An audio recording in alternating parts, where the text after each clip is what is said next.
What's going on, everybody? Welcome back. Here we are again. The band is back together. Here we are in Indianapolis, Indiana for PRI 2025. Episode 3 starts now.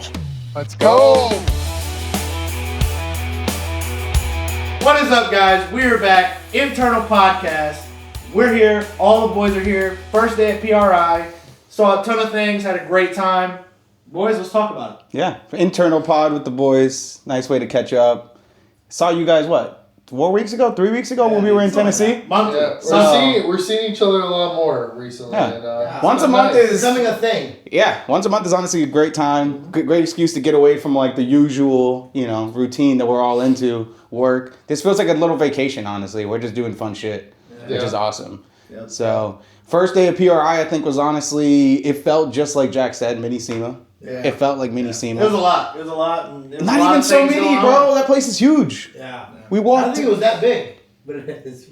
I didn't expect it to be that big. It's huge. You guys didn't see it all either, so we got more Go back tomorrow. So. Mm-hmm. Yep. Sal, unfortunately, he will Work is work, life is life, but the guys got it. Are you gonna tell us what it's like being a CIA spy and you haven't get called in? After I. You know what I mean? Once you take out I want to take you guys out a little bit. No, I think PRI for me was a good first day, right? Definitely is, focused on obviously the racing industry where we have. Obviously, I think we made some good connections today. Met some good people, some good vendors that are excited to jump on board with us, right? So for you guys, it's some pretty exciting stuff, right? And look, it's more to come. I think tomorrow you guys see some more people, and obviously tomorrow's a big day, right? For some cool people to be on the podcast. So stay tuned for that, guys. But listen, we're just growing. We're keeping this thing going, and can't wait for some more. Right? Yeah, definitely. I wish she could make it. Yeah. It is what it is. We'll have another one very soon. So just leave me a spot. Yeah, we will. Well, cardboard cutout. I mean, we won't be able to get the senior citizen discount anymore. No, unfortunately. Unfortunately, my bad. Yeah. I mean, it was. There's a lot there. It was very. Honestly, for me, it was overwhelming. It was kind of like SEMA, like you said, baby SEMA, all over again. It's just like a lot of people, a lot of moving parts, but a lot of good industries out there. I mean, pretty much everyone that was at SEMA's there. To be honest, I don't think you had smaller distributors like local businesses like Ultra Performance, sure. Part of that. Yeah. That's it. That's true. Yeah. I mean, you guys, if you don't know, PRI stands for Performance Racing Industry. It is I think it's the second largest automotive convention in the United States, just under SEMA. But it gets about 70,000 people out, which is, it's a pretty big number. And I think 1,000+ vendors show up every year. So it's a great opportunity.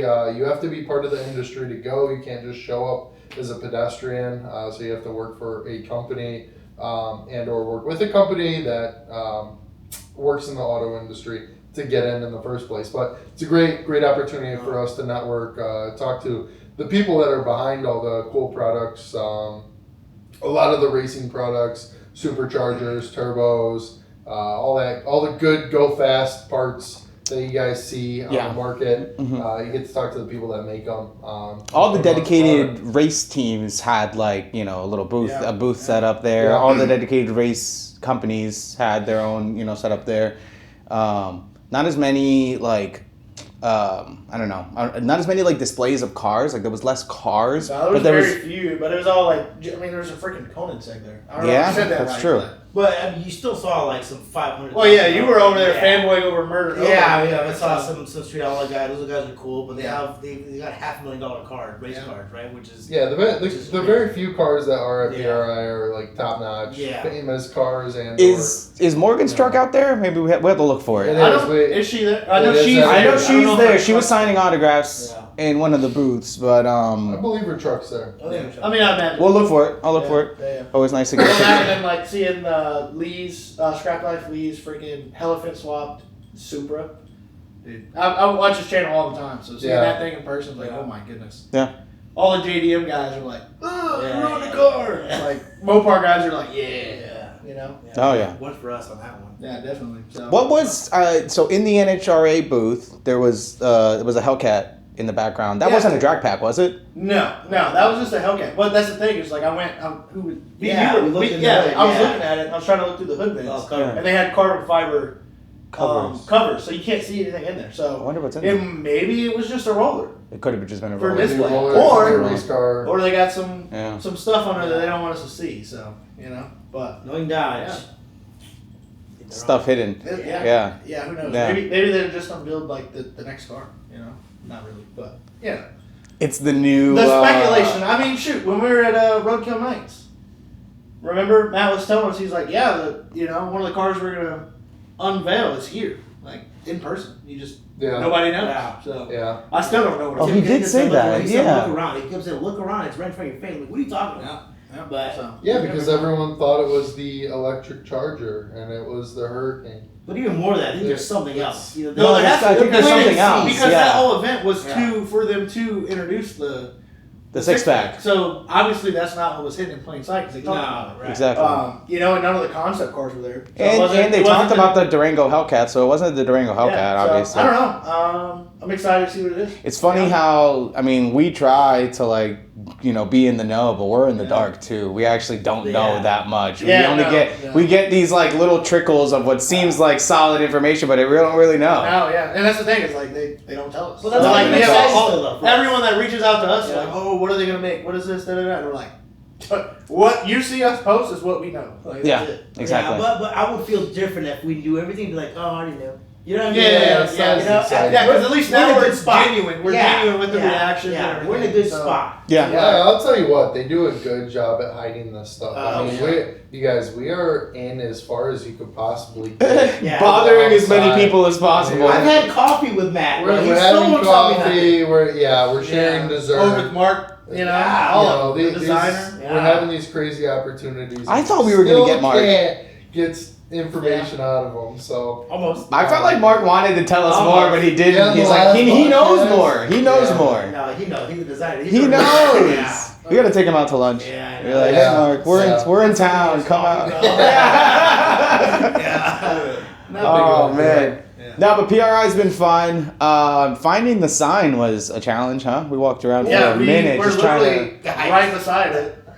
We took the scenic route to the sign. Outside in the cold. Here's the sign. Let's go all the way around. Work our way back to it. And then the scenic route to go back home was right by it. Let's not forget to mention that on our way back to the car, which we thought was the exact opposite way as the sign, we did somehow, and I don't even know how, a full 360, probably a mile of walking, just to come out the doors and look at the sign. Yep. We just walked a mile away. And we could see the cars through it. I don't feel like I did a circle, you guys. I'm good. We're tired. We're tired. It's been a long day. But they kind of it's. I don't know. It's like, what are we doing? Crazy. Oh my god. Crazy. Yeah. But here we made it to the hotel. So the next big topic. Something just happened today. Yo, throw me one of those pillows. I'm too short to fucking lay all the way back. Oh, who was it? I was just talking about it. 2026 SIXPACK named Car of the Year. Oh yeah.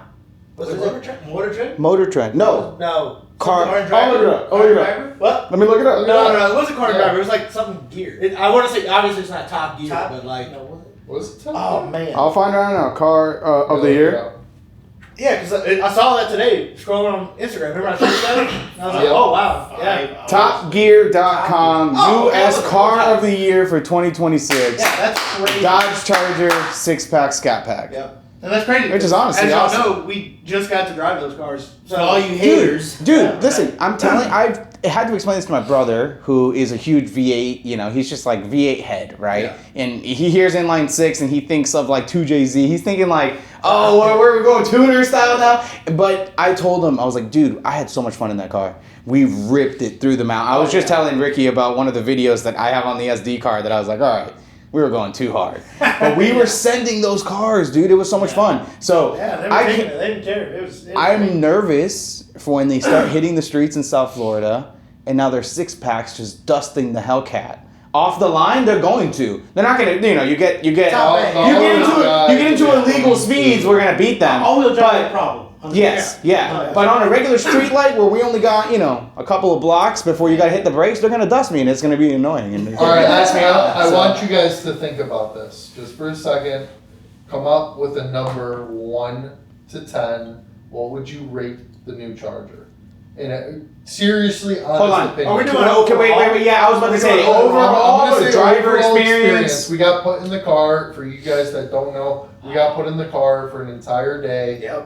We got to go on the most notorious road in the country. I would say the country. Tail of the Dragon. We got to go to the drag strip and a drift pad. For some of us, it wasn't much of a drift pad. It was more of a crash course with cones. Me and Sal. I didn't know y'all had beef against freaking parking cones. Yeah, honestly, it goes way back, brother. Bob's Barricades hates this guy. But I want to know, what do you guys think overall? Like, I want to hear pros. I want to hear cons. I have a few cons. I was about to give you a con. Can we start with cons? Can we start with cons? Cons is, and listen, some people are going to see it as a pro, but it is a very wide car. So just street driving, as a regular street driver, not racing, right? Not in the mountains, not trying to get most amount of grip around a turn.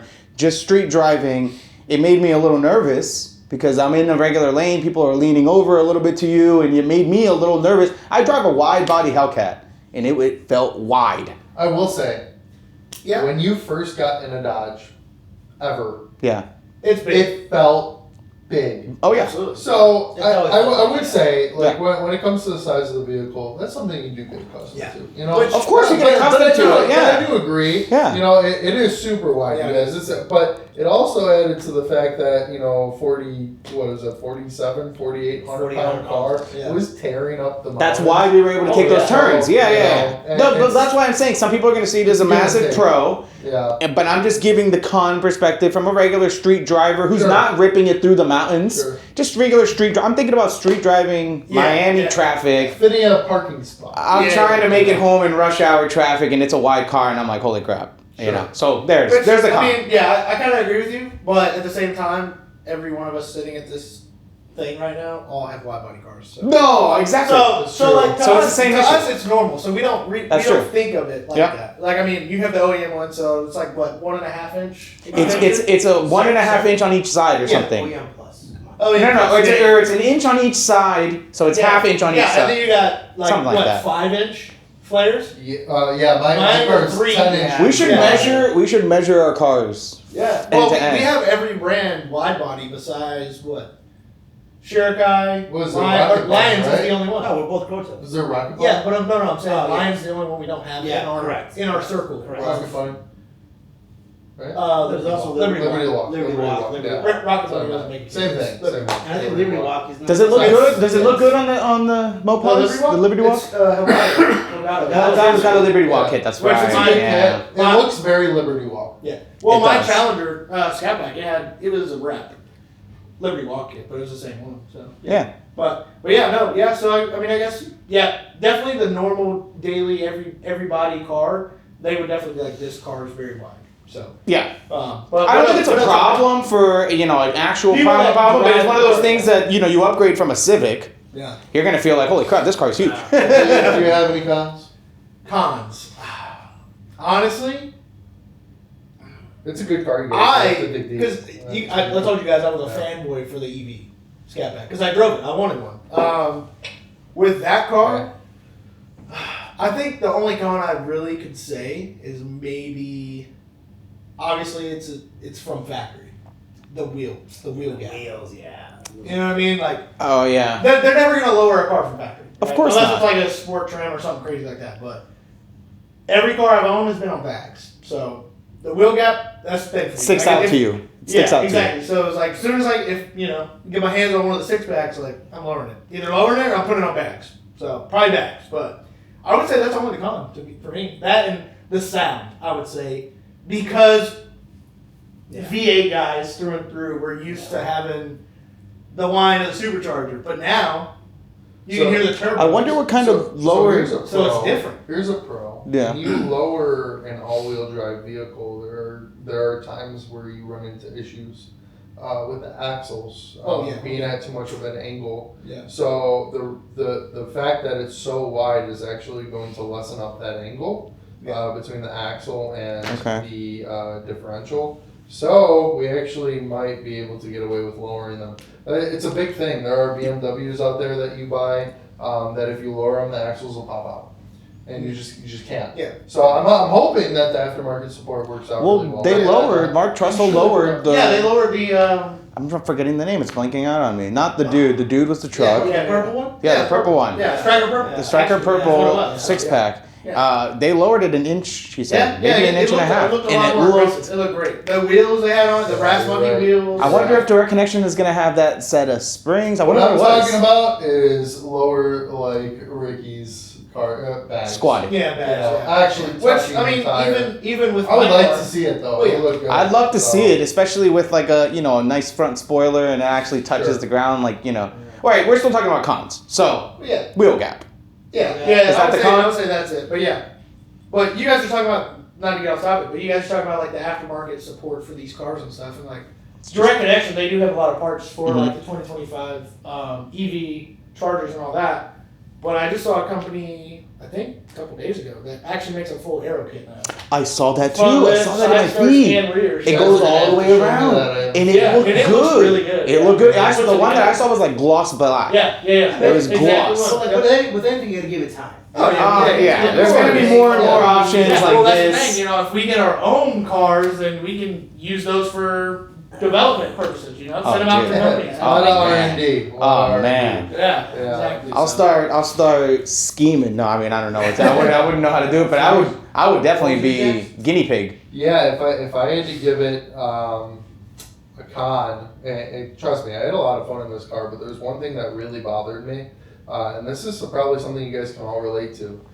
With the Dodges, we all have automatics, correct? Yeah. One of us? Yeah. Okay. When you're manually shifting the car, I know what you're about to say. Don't even touch it. The shifter in the center of the car. I know what you're about to say too. You shift it over, and you can move it up and down, and that's how you control the shifts. Yeah. We have paddles on the newer cars. I think all of our cars have paddles, but usually you would shift, using the shifter. It just seems more responsive for some reason. So, especially on the Dodge vehicles. They took that away in this new car. Yeah. Now, I wouldn't have too much of an issue with that, but I would say the paddle shifter seemed quite unresponsive. Now, we were in technically pre-production models. That were shifting at a much lower RPM than I figured they will be when they come from factory. So there's a chance that changes. That's something that I'm not sure, but a quick tune, and if I get my hands on one, I know for sure it's not staying stock. So that's not going to be a problem. But it's something I thought they should have kept. I mean, they had the room to do it. So well, it was just, you're bringing that up, and you actually didn't say what I thought you were going to say. Okay. Our cars, if we put it in manual mode, actually. Yeah, it'll shift itself when it's red line. Right. That car does not do that. So I would be going around the tail of the dragon, downshifting all the way, get into it, and then I'd be like, and I'm like, uh-oh, and it shifts. So it not doing, which... It's a better driver experience. It is, but we've been driving these cars. Be careful. We've been driving these cars since 2015, or even before then, and we're used to, that car that, I can downshift and just floor it. Yeah. It's going to shift for me. So let me throw you a curveball with that, though. When we brought that to the drift pit and we had to put it in, second gear. Yeah. We didn't have to touch that shifter the entire time. That's right. Because it stayed. Because they would have auto shifted up in our cars and then you had to go back down. So it was pretty nice as far as that goes. Both sides. I mean, if you're planning on taking a corner a little bit crazy, you can trust that the car is just going to hold it. Stay in gear. In a certain gear versus our cars, you never know. It might upshift and then it changes. You lose all the power. Outcome of what you're doing, which then can result in a lot of loss in control. Yeah. So there's pros and cons to that for sure. But yeah, I noticed that it did. It threw me through a loop for sure. The whole time I was driving, I still would always hit the rev limiter. I was like, because the car feels like a Dodge. It feels like our cars. Yeah, it does. In a way. The big body, the style of the interior. The interior is way nicer. It's way nicer, but it still feels, in a way, the same Now it blows the interior of my car out of the water. It looks way better, but it feels as comfortable as the old interior, which is a huge thing for me. I love Dodge interior. I'm a bigger guy, so I like a bigger car that's comfortable. Don't look at me like that. Hey, look, man. Come on. I think for me, I would have loved to see the fenders, the fender off the truck.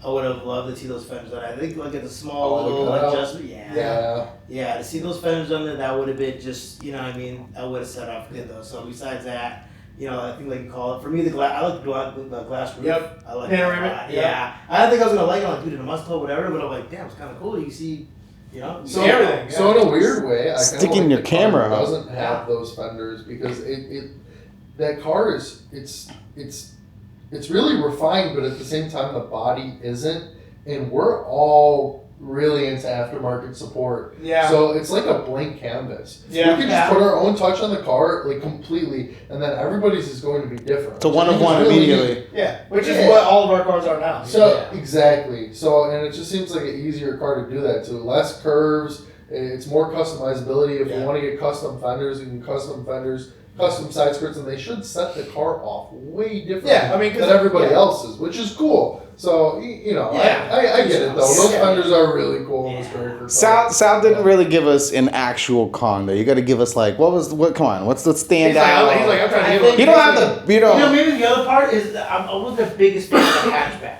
Or was it? Really? Yeah, I don't See, I know. love the Maybe I'm used to this a little. That's Well, it's it. like a hidden hatch. You can't even put anything in the trunk. It's a hidden hatch, though. You can't see it when you're driving, but you're right. When it pops open, the trunk feels like you're driving an SUV. Yeah, it felt kind of, you had to kind of, do one of those, but maybe that was the only other thing that I was kind of, but besides our speaker system will sound nice and. Well, yeah, and now you're not confined to that little space. It's like your entire trunk. Yeah. You know what I mean? Yeah. You got some guys out there that they take the back seats out of cars. Like my buddy, he has a Kia. I didn't have a back seat in my Hellcat. Hellcat. He has no back seat. It's literally a wall of speakers. I'm like.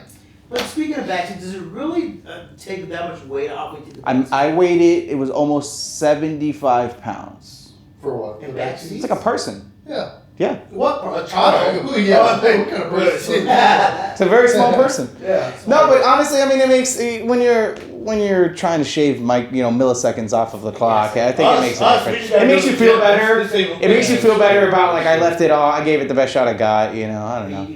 Listen, earlier we were talking about race cars. We talked about grudge match and stuff like that.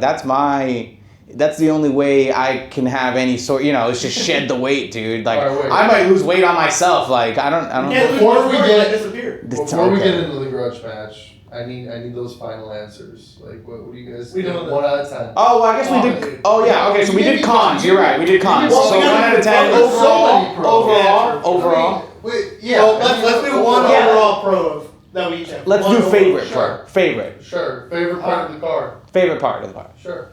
What's your favorite? I'll tell you my favorite part of the car is that it out handles my Hellcat all day. Yeah. It just out turns my Hellcat all day. Listen, and I beat my Hellcat up. I like to keep its legs stretched. So I drive it hard every single day, and I drove that car harder than I drive my Hellcat, which I drive every day. Yeah, and I spent a couple of hours in it, and I felt super comfortable, just like this. So that's why it's all-wheel drive, man. It's the safety of. I had the traction control completely off. And I was driving around having a great time. Yeah. In my Hellcat, I turn it off, and I'm driving around nervous because I'm afraid that I'm going to end up, on the side of the road. Gas a little too hard. End up on the side of the road. So, that is my favorite thing about it is I know if I bring one home, I could throw my keys to my wife, let her go, have a good time, drive it normally, and she's going to bring it back in one piece. As she drove your Hellcat today, so She drove the Hellcat today. I called her. I made sure. I showed Ricky when the ring camera came up. I was like, she's pulling in the garage. 10 minutes later, I'm calling her. I was like, hey, how's that? I wouldn't. Yeah. Dude, no, I let Ash take my car to her. Oh, listen, my lady knows, bro. I'm sorry, babe. I love you to death, but you ain't. You don't trust her? Nope. Nah. It's not about trusting her. It's just, God forbid, I would be so mad. You know what I mean? Because you're like, it was your fault. Because you gave her the key. Yeah. I would only be mad if it was her fault doing something dumb, But if it's Yeah, because give him 700 plus horsepower. Yeah, it's true. She drives around with the red key and everything. She takes the red key and everything, bro. That's going to valet, bro.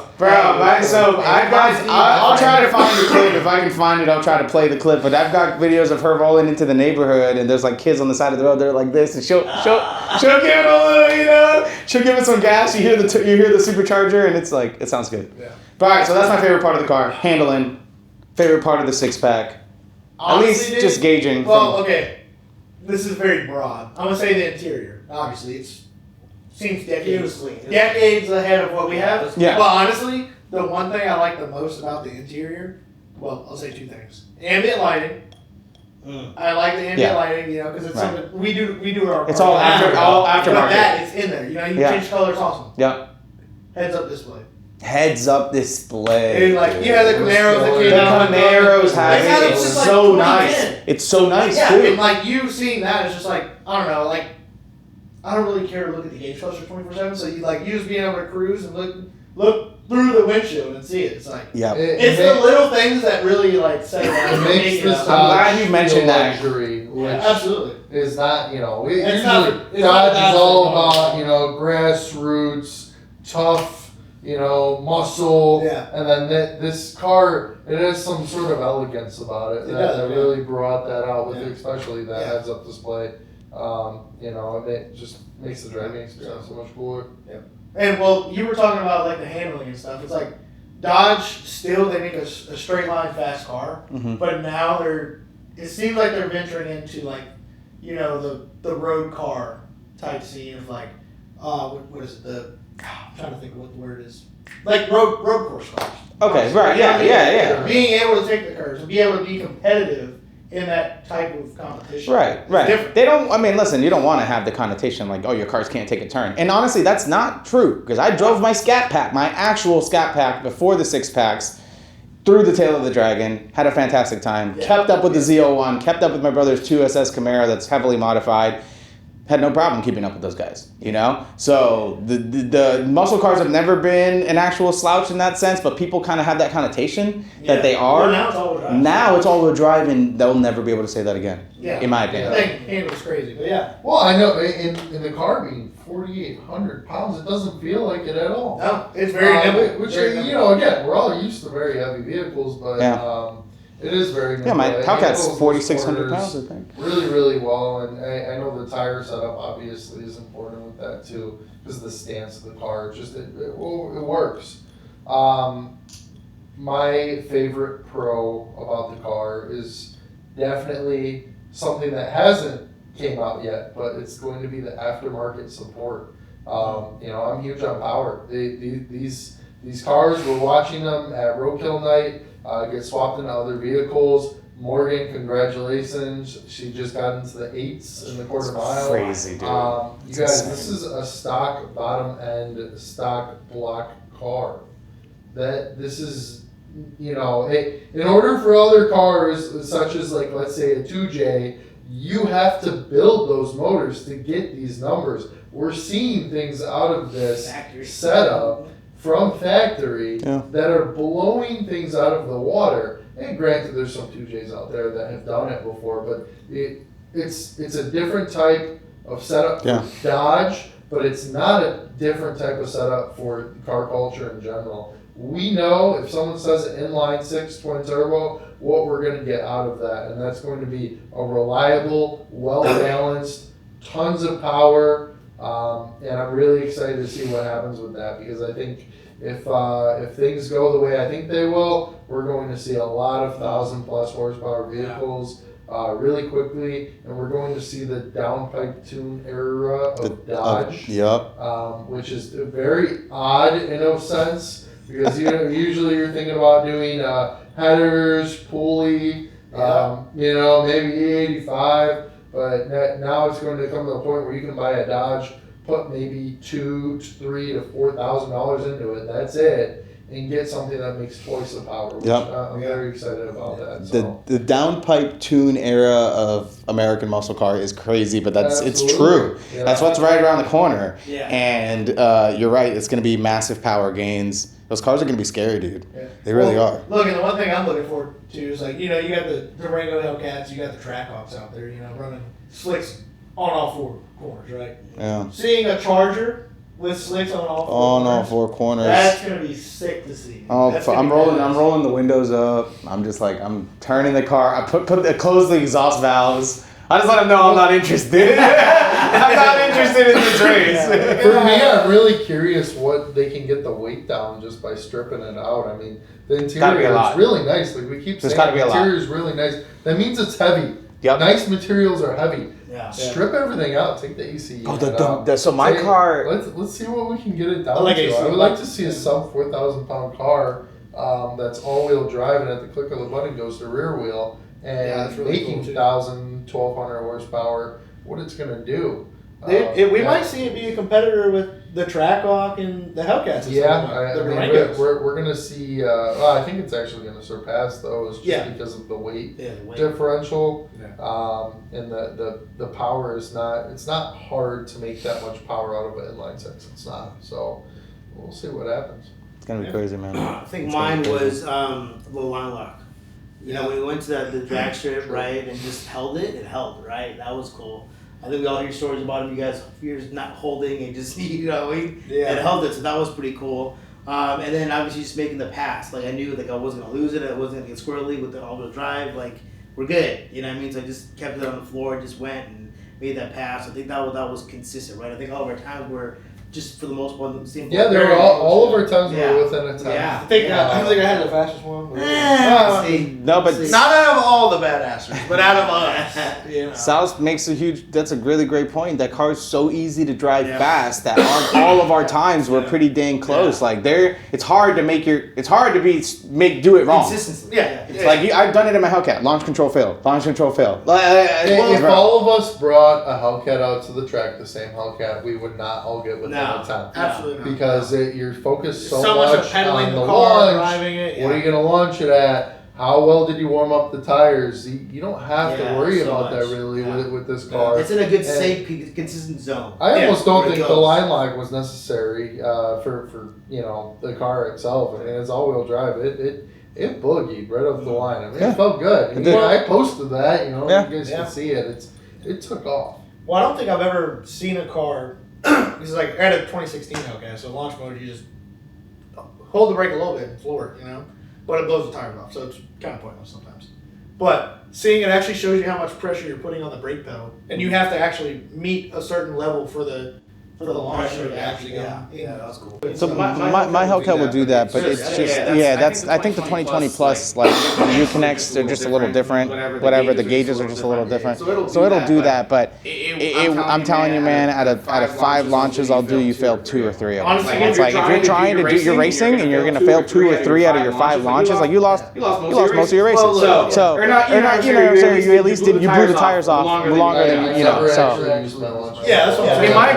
I really don't. When you're on a prep surface, you don't need to. If you're stock, like straight off the line, 2016 SCAT-PACK, you can use the launch, right? It'll go. But if you're actually racing these cars, you have high horsepower. Nobody that's running Hellcats or SCAT-PACks that are built at the track, they're pedaling it, or they're foot braking. They're not. Or no. A lot of them are using launch. No. I don't know. When I took the Bradenton, they were up until they got a Hollywood. Okay, but because most of the people build it with 1200. Really? Yeah, you'd be surprised. Really? A lot of them are using. Wow. Because I Yeah. When I went to Bradenton, I'm just telling you, the original launch control system is a finicky thing. It works or it doesn't. It's it's a perfect conditions kind of thing. You got to nail it. In the SIXPACK, it was easy. And nailed it. I went 3 out of 3 launch control, no problem. Yeah. What to do, how to do it, did it, and it went. And then times were just about the same. Yeah. And it feels good too. Track. Front end lifts up quite a bit. I mean, it feels lighter, more nimble, and faster down the track. There was also some video that I saw like the car was squatting. Did you guys see that? Yeah. That was. I mean, well, it actually squats. Yeah, squats. launch. Yeah, it definitely puts you back in your seat. Is it active suspension? It Must be. Well, yeah, because you got your tracking on everything, so you can fit it. It's probably got the. It's a lot of technology. Probably said this on Bilstein, right? Yeah, probably. It's probably got the same thing that the Hellcats have with the active suspension, so it's probably very similar. Yep. But yeah. Man, I can't wait to drive one of those around town back home. It'll be fun. I'm telling you, especially because people don't know. Well, especially they don't know what's pulling up next to Florida them. man, So. Florida man. No, I'm trying to stay out of one of those articles. But they don't know. Well, if we get the chance to get one of these cars, we'll see. Who's gonna be the first one to hood dunk? Probably this guy. Yeah. Oh, yeah, dude. Are you kidding me? The moment will land on that thing. Big single turbo. Yeah, I have my ideas. For sure. Why not? I mean, just be the first to do it. Yep. It's Flame Licks kit. Yeah, right off the whatever. Same thing. We're talking about flames. Do you put that like coating around it? You seen that? Do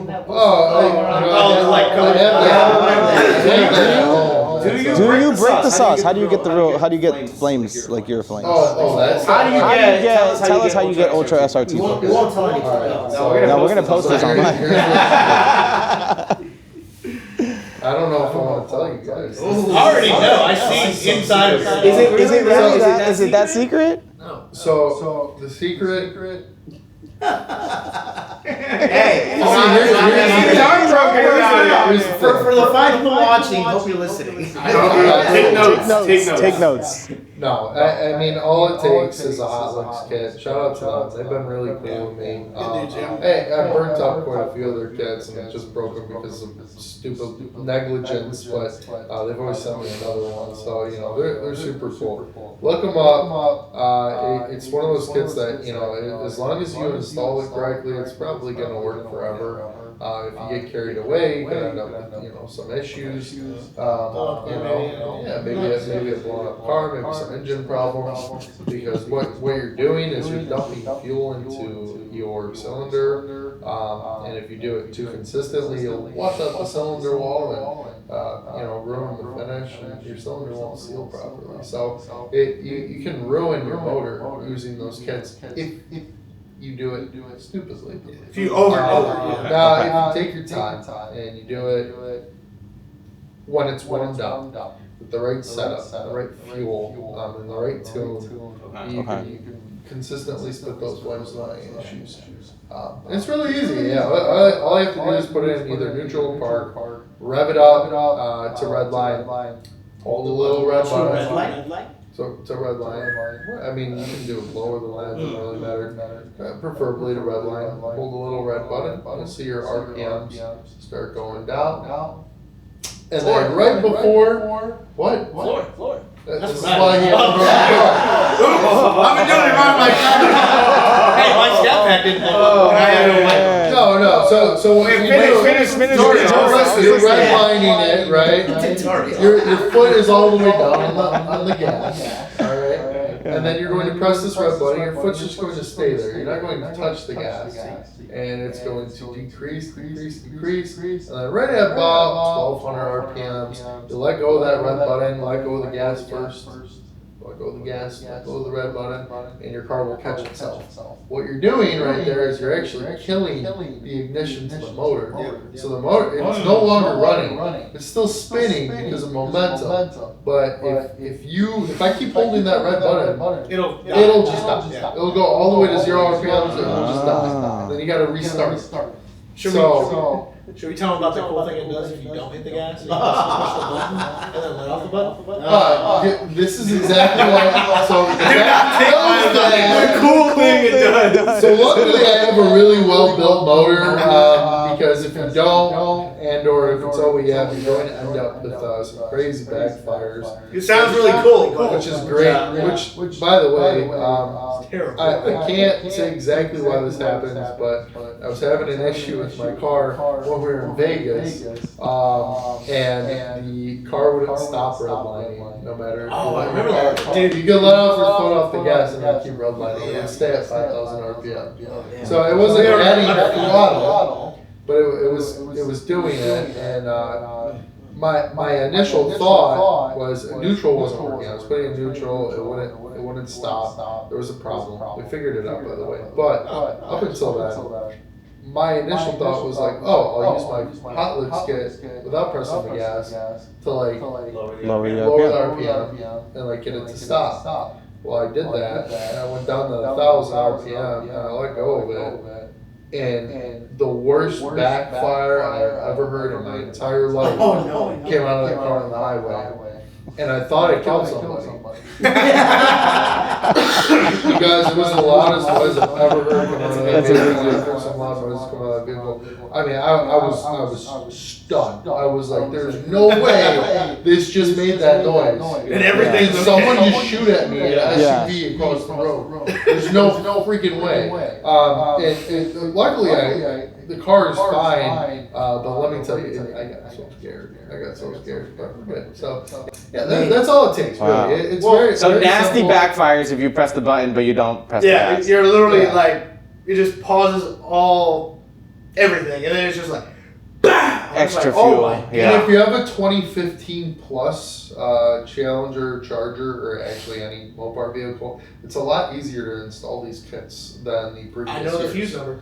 So it's as simple as tapping a singular fuse. When the older vehicles, such as my 07 SRT, you have to make an entire harness for the car to work on. Wait, so you tap a fuse, you run.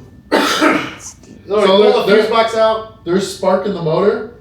You're stopping the spark in the motor completely, and you're adding it to the exhaust. That's all it does. Yeah. So the fuel keeps dumping at the same rate, but the fuel's not igniting in the cylinder anymore. It's making it all the way to it's getting pushed out your exhaust and igniting right as it leaves your exhaust. And that's the backfire. Which you should note that it will not work if you have cats. You can have hollowed out cats. You have to gut the cats, right? Either gut the cats.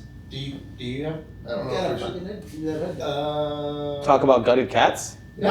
What's wrong with gutted cats? No. I like dogs, actually. Well, I mean, cats. Alright. There's nothing wrong with that. Listen, we're not passing an emissions test right here on the podcast. You're right. Off-road use only. We have Bro, move to Florida where you don't have to worry about that, and then drive your car how you deserve and want to drive it. No, listen. You can't have cats. You can't have mufflers. Anything that can basically restrict and/or capture fuel. You are creating a bomb. If it gets stuck in there, you're just dumping fuel all into one container. If it decides to light at some point after it's filled up, you can imagine what happens. A grenade. So we're not professionals. So I'm not a professional, but we do it at your own risk. Listen, there's only 5 people watching. We'll be 6, and they're all running flame kits, dude. All right, so I think I got one for you guys. So 2026 is here, right? I want to talk about what's one modification that we want to leave in 2025. Just leave it. We're not taking it with us. We're done. I don't know. Just something else. You know what I mean? That is a great question. I mean, the go-to answer, it seems like for everybody, is squatted trucks. Yeah. All right. Damn. Yeah. That's not a mod. That's I'm going to throw a curveball and say we're not allowed to say squatted trucks. I'll go one. I'll give you guys one. I think we're going a little too crazy with the swaps. You know, we're swapping this and that into this and that. Like, we just leave it. Just leave it where it is. You know what I mean? Like, that is the lamest recommendation I've ever Yes, no, leave it. Thumbs down. That's a boomer take. That's a boomer take. It's a boomer take. I'm surprised you don't have a Corvette, buddy. No, Jesus. We don't need no Corvette. Whatever it can be, just leave it.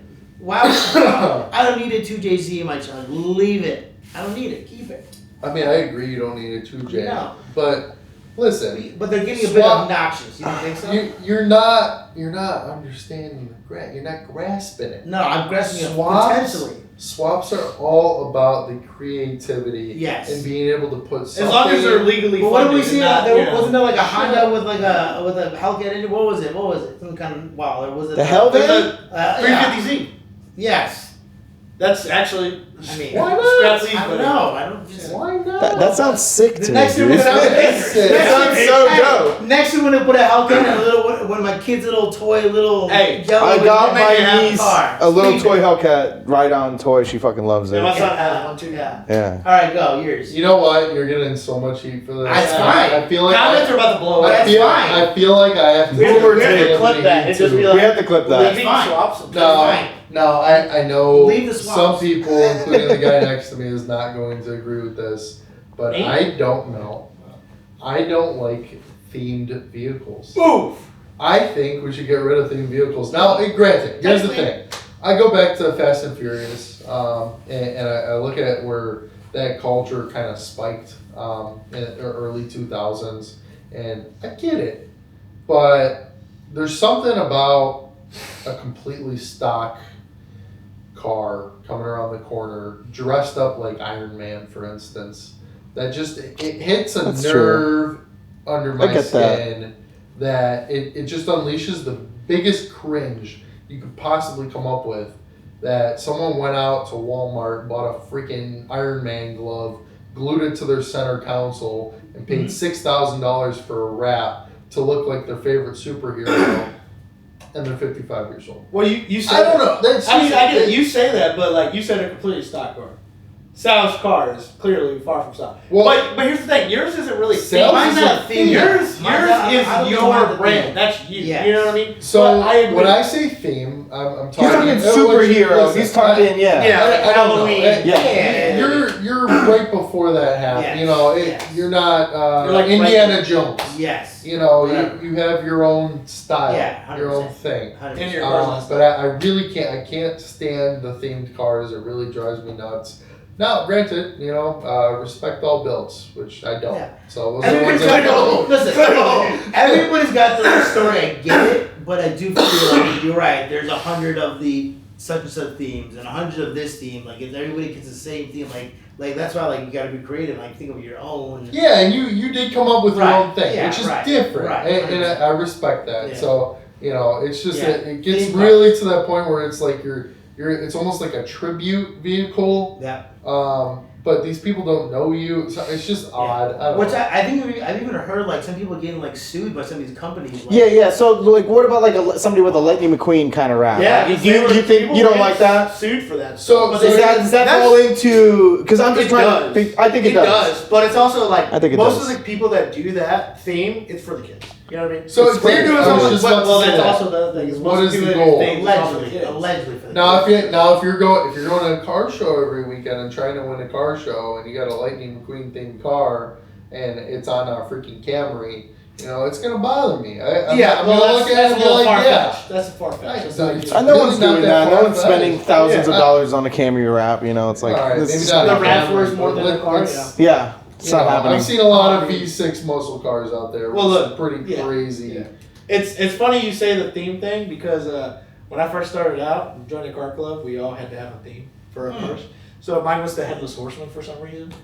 Don't know. My car was orange, Halloween theme, whatever.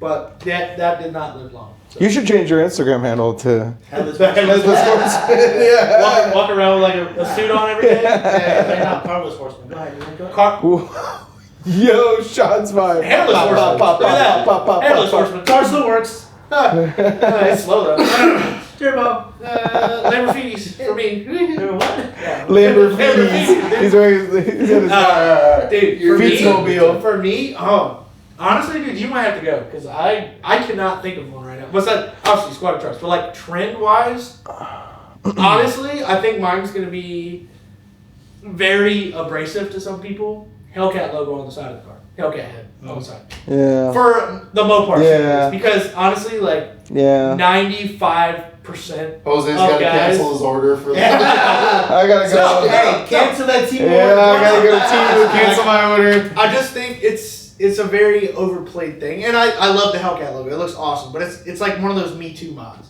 Yeah. Oh, you have a Hellcat logo on the side of your car. Me too. Me too. You know what I mean? Or Just be creative. let's guys. let's go back a little bit. The claw mark on the front. Oh, I think Oh, that that's one even died. worse. That's I even think that that one died. died. I think that That one died. Yeah, yeah. Yeah. I still see it every once in a while, and let me tell you, Hey, the same hey, amount look, of cringe. I had it on my car. Not gonna lie, on my Scout Pack I had it, but it's overplayed. I think any mod that's just so overplayed, it just needs to. I had a large chrome Autobot decal on the front of my Chrysler 300 at one point, so I think we. Oh, so you had a thin car? Yeah. Oh, I didn't know you came out of the closet. That's just. Hey, shut up. Back Yeah. and, Yeah.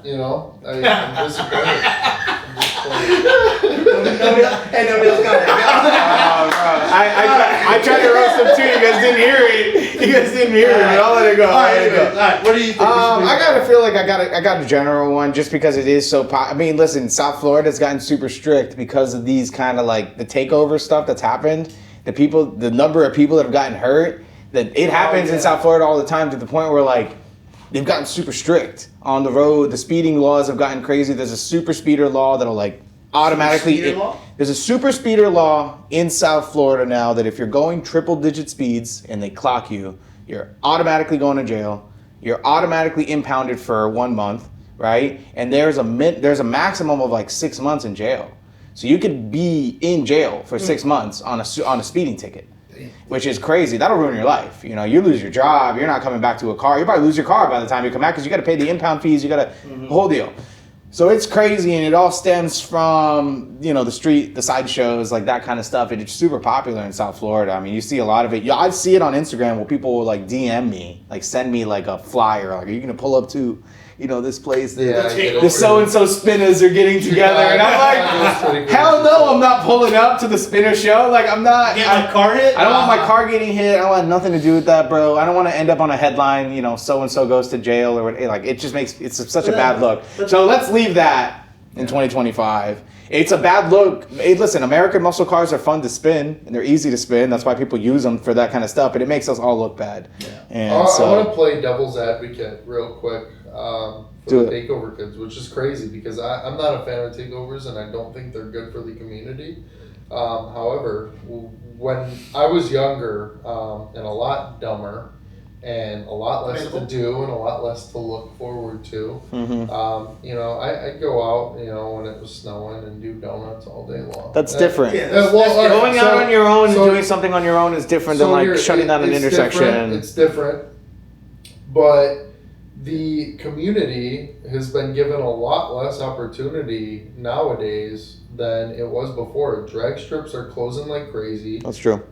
There's a huge shift in this. People are almost glorifying these burnout pits and drip pads.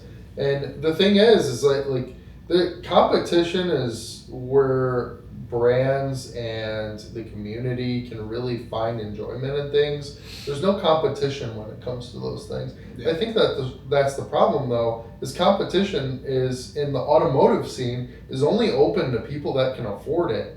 And you have to be making a lot of dough to be able to compete in anything automotive. And I think that's missing because if you were able to join a competition for something automotive, for $100, there'd probably be a lot more people interested in going to the drag strip.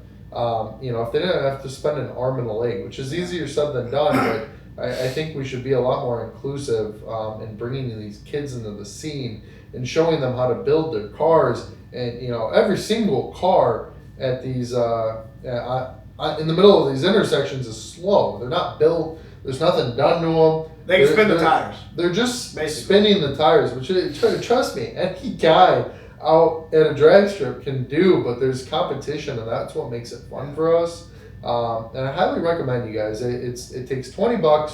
Go to your local drag strip, support them financially. Yeah. And you might find a much more interesting hobby that actually gives you meaning, something you can win and take home.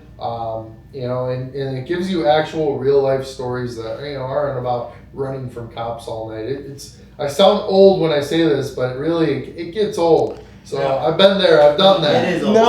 It's all done that. It's just not worth it. Well, yeah, you said you're playing devil's advocate. Like, you're talking about like it's snowing outside, right? Or it is snowing, whatever. It's not. Abandoned parking lot, no one around, and you want to do a couple donuts, you know what I mean? Yeah, and you actually see people like get arrested for this stuff, and then you see so many people like, oh, they're just kids, let them have fun. that's okay. But when you're impeding traffic on a major highway or intersection, and let's be honest, most of the people out there, they got guns. They're shooting in the air. They got the fireworks is a big thing now. Yeah. You got people running in the middle of the road. Like, first of all, if you're running in the middle of the road while a car's doing a burnout and a donut, like, you deserve to get hit. It's your own fault. Like, congratulations, you're viral now.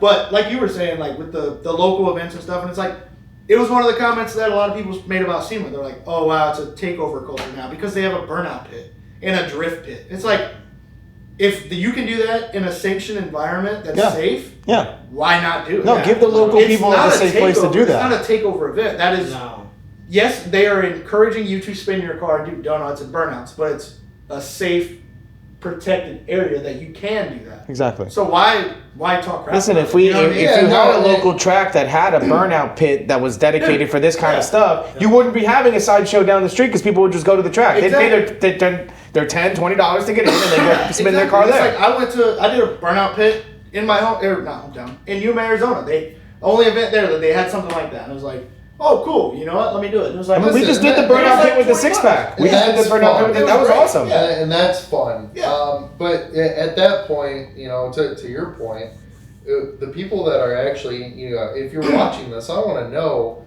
why do you go to takeovers if they are condoning and sanctioning these legal events where you can do the same thing? Is it just clout to 100%. That and money? Get clout and or money? You make money from a takeover? Rush? No, you don't have to spend money to go to a takeover. That you get from doing things that are wrong. I just think the way we stop these takeovers, we just stop posting them, stop posting them, stop sharing it. Oh, I've never. But unfortunately, that's. Right, it's let's say that's the trend. Right. But I scroll down my 4U page. Yeah. We just have this. I don't even share it. I don't care about it. Yeah. It's a wrap. Because you always hear about somebody dying or something crazy happening. Yeah, it's not necessary. Somebody smacks a family of 4 because they're trying to get through the intersection. We can also say the same for street racing. You know how many videos I've seen of guys either hitting each other? It goes back to what Jack said. It's like if the local tracks weren't shutting down, if there was more support for that kind of stuff. I mean, listen, if PBI, in South Florida closed down years ago, and for me to go to the track, I got to drive to Bradenton. It's 3.5 hours away. That's the closest track for me. Well, that's the closest track to me. Yeah. I could go somewhere that's not prepped, and it's like more like street racing. It's a track, but it's like street racing because there's no prep. Well, then you got to worry about if you don't have a prep track, you're racing risky. You get risky. Get something. Exactly. Yeah. But that's a good thing. It's like, luckily in my hometown we still have. I used to go there when I was like 14 years old. We still have our local track. And now, because inflation and prices, I think it's like $30 to do it. But dude, I used to hot lap my Scat Pack. I used to go in there every day. And now it's a military town, so there's all kinds of cars there. They do all kinds of like little events. They have a round track too, so it's a good time. But definitely, if you don't have a place close to you, it's like.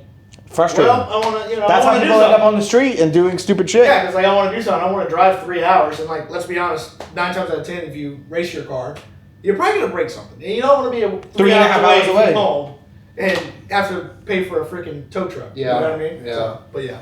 No, you're right. So support your local tracks. That's it. Yeah. Definitely. Maybe we should have one of them on the show. We should. Track owner. We should. That'd be really cool. There's actually at PRI, one of our local tracks is there. So Jacksonville's probably not that good. He's dressed in a really blinged out suit. So he was looking fly. He was looking fly. Yeah, I saw. You saw. Yeah, I know. It's the fastest guy out there, probably not. US 41. It's a good drag strip, and they're really about like the culture. So not all about profit too. They're really well priced. So. Well, guys, we got some cool stuff. What? Do you have something in mind? I was about to start. We can talk about really quick. I'm just gonna. The last thing I wanted to bring up. You got one more thing? Yeah. Go ahead. Mention it. What's what? Well, one more thing, and we forgot to hit this on the head. 1 from 10. What do you guys rate the new Charger? You never gave me a number. Yeah. I want to hear a number. And then also, I want you to rate your own personal vehicle. Yeah, I was about to say 0. It doesn't run. I would give it an 8. I would give it a strong 8. Okay. I think the wheels, the height, the fenders, but that's all somebody can fix like that. And it'll be like we can make them 10 out of 10 cars. Yeah, for sure. 100%. All of us have the ability. Yeah. Yeah, if I'm saying my Hellcat is a 10, which I love because I'm in love with that thing. I love that car so much. If my Hellcat's a 10, I'd also give the 6-pack like an 8. I mean, I really love it. I think a couple of tweaks here and there brings it right into 8.5, 9 territory. It's gonna be hard to beat the that like throaty feel of a V8, which is why, that's why the wine. Turbo noise though really. Well, turbo noise is that downpipe and a blow off valve. I know, yeah, there you go. Yeah. So that's what I'm saying. A little bit of work, spend a little bit of money, and then boom. Yeah, I don't think it's much. You're in that territory. But I really do I genuinely like it. If I had rated it lower, that means I didn't like it that much. But I like it a lot. I would definitely daily drive that car. Dude. I mean, I daily drove my Hellcat until it blew up. So like, that, oh my god, and it still got really good gas mileage. Much better daily driver, dude. We beat the crap out of that car. Like, always floored it, and I was still getting like 12 miles a gallon. Well, our cars were the only ones they had to refuel.